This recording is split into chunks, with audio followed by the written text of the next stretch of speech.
And we almost lost you a minute ago because of yet another power cut there. I gather you've managed to get your generator going. I mean, it's one of the things which just sums up the whole situation there, doesn't it?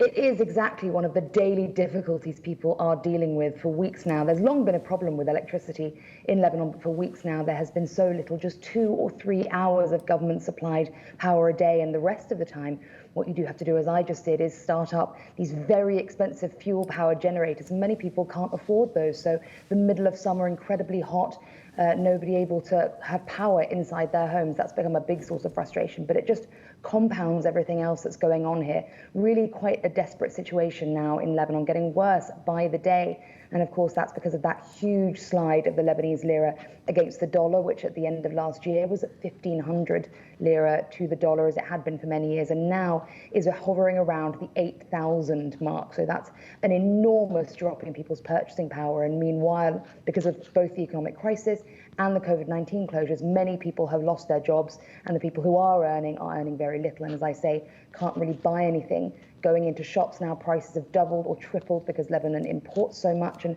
people have stopped eating meat now. They're trying to figure out how to feed their families, and as winter approaches, many concerns that things are going to get much, much harder as it gets cold here and people become increasingly hungry.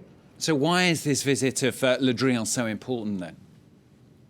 So Lebanon has for years, for decades really, relied on foreign donors who help the government, who support the government, both from the West and the East, in continuing, because Lebanon is a very important strategic country. And right now, many people hoping that there will be yet another bailout from foreign ministers. And of course, there's a strong relationship between France and Lebanon. It's a former French mandate.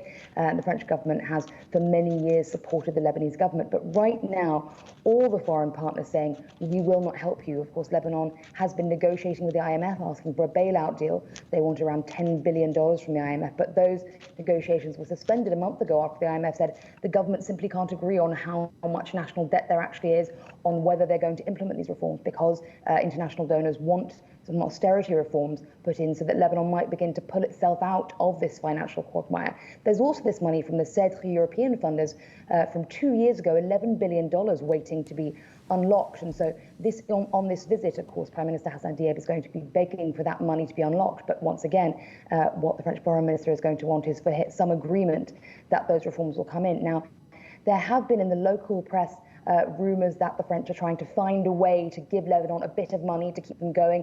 Very famously, just a few weeks ago, Le Drian said, we are trying to help you, Lebanon, just help us help you, do something.